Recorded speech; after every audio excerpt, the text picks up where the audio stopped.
रसूलुल्लाह मलिक मेरे साथ हैं। एक मैंने ख़त लिखा तकरीबन कोई 3 हफ़्ते पहले सुप्रीम कोर्ट ऑफ पाकिस्तान को, और उसमें article 19A right to information act 2017 के तहत मैंने कुछ बातें ऐसी की जो आवाम के इल्म में नहीं है और मेरे जैसे सहाफ़ियों के इल्म में भी नहीं है।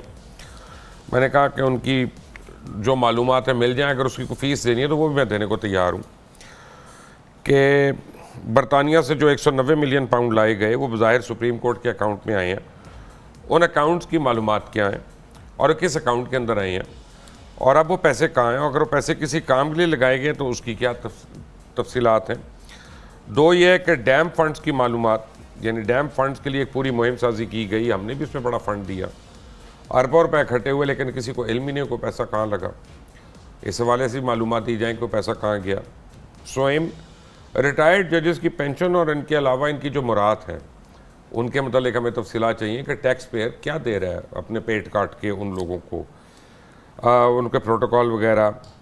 इसके बाद हाजिर सर्विस जजेस की भी यानी तनख्वाह वगैरह, और फिर हमें ये बताया जाए कि उनसे जजेस हैं जिनके असासे बाहर हैं, बैरून मुल्क भी हैं यहाँ पे भी, और जिनकी रेजिडेंसी है बाहर, जिन्होंने बाहर की नेशनलिटी ले ली, उनकी भी तफसीलात दी जाएँ, और तमाम पाकिस्तान के आइन और कानून के फ्रेमवर्क के अंदर रहते हुए हमें दी जाएँ।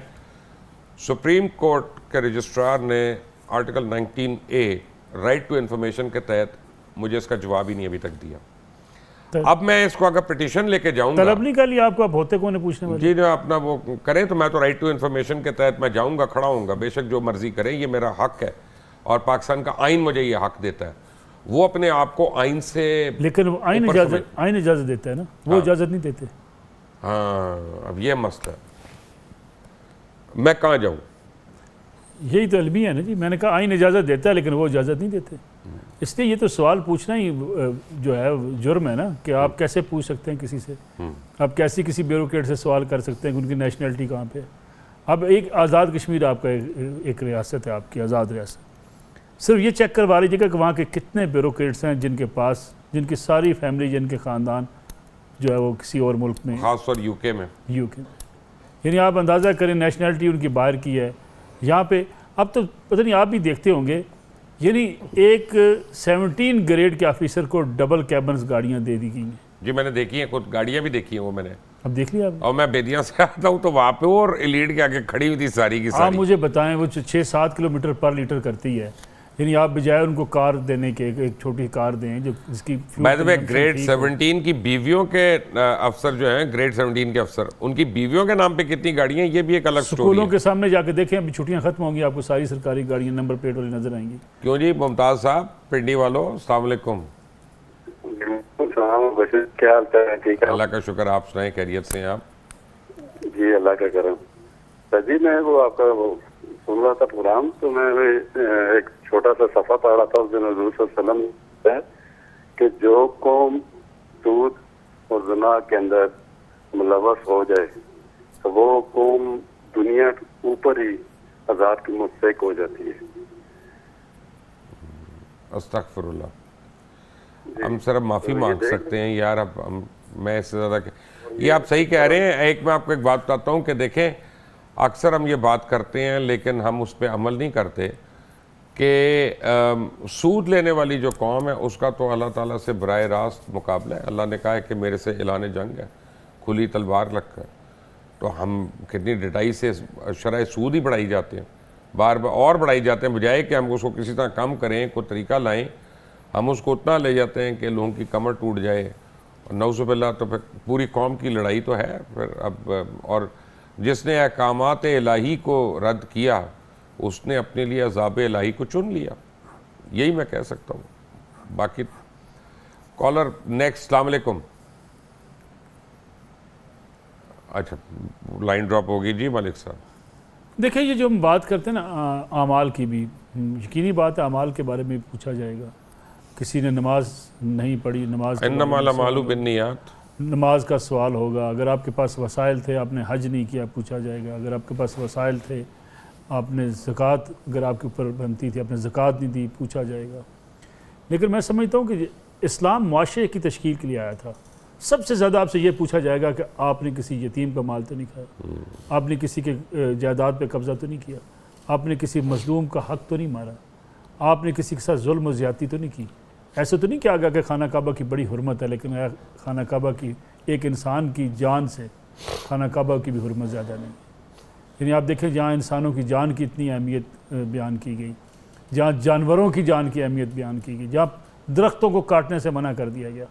ये मुआशरे का क़याम था ना कि एक अच्छा मुआशरा होगा। इसलिए रसूलुल्लाह सल्लल्लाहु अलैहि वसल्लम ने फरमाया था कि एक वक्त आएगा सना से लेकर हुज़ूर मौत तक एक औरत सोने से लदी सफ़र करेगी, उसे कोई पूछने वाला नहीं होगा।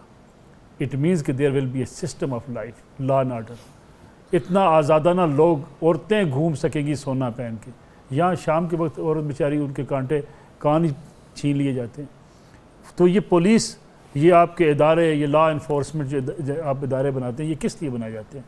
इसलिए कि ये यहाँ पर लोगों को अमन और सुकून के साथ तहफ़्फ़ुज़ दें। जी खालिद साहब, अस्सलाम वालेकुम। वालेकुम सर। वालेकुम सलाम। सर, एक साल पहले मैंने आपसे कॉल की थी कि मेरे प्लाट पे कब्जा हुआ है, तो आपने कहा था कि आपको इमरान खान के रिश्तेदार हैं, आपका कोई जनरल वाकिफ है। तो सर वो कब्जा उसी तरह हुआ प्लाट पे। अब मेरी बात जरा गौर से सर 2 मिनट सुन लें। अब जो है केस जो है लाहौर हाई कोर्ट पिंडी बेंच में पड़ा हुआ है, 4 नंबर अदालत में 22-23 साल सर हो गए हैं इसको मुकदमे को, और मेरे पास रजिस्ट्री हर चीज मौजूद है। कब्जा ग्रुप के पास कोई कागज नहीं, जाली कागज चल रहे हैं। 22-23 साल हो गए सर। अब 9 मार्च को केस लगा था, तो जज थे तनवीर सुल्तान साहब, उन्होंने फाइल जो है देख के कि ये केस लगने के काबिल नहीं, उन्होंने फाइल रख दी है। अब वो फाइल उसी तरह पड़ी है, बस उसको देखने वाला नहीं है सर।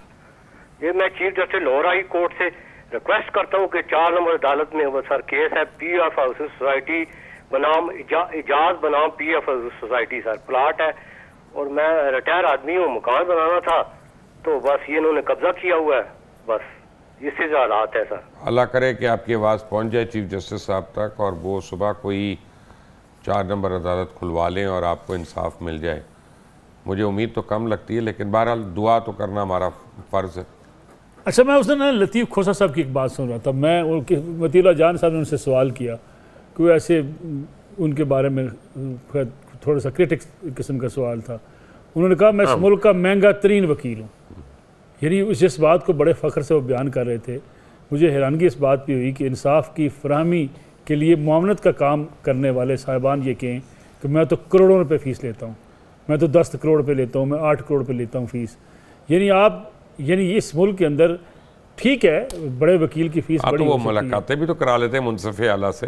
सर देखे ना आप, इससे ज़्यादा ये केस भी लगवा लेते फ़ख्र हैं। की बात है कि एक बंदा के जी मैं सबसे महंगा वकील हूँ। देखा ना जी, वो अगर कोई इस मुल्क के अंदर आप चीफ जस्टिस से सर एक देखे ना, कॉल पे उन्होंने डूब मरने का लगवा लिया मकाम है हम सब के लिए। अगर कोई शख्स कहे कि मैं इस मुल्क का महंगा तरीन डॉक्टर हूँ, उसे डूब मरना चाहिए। सच्ची बात है।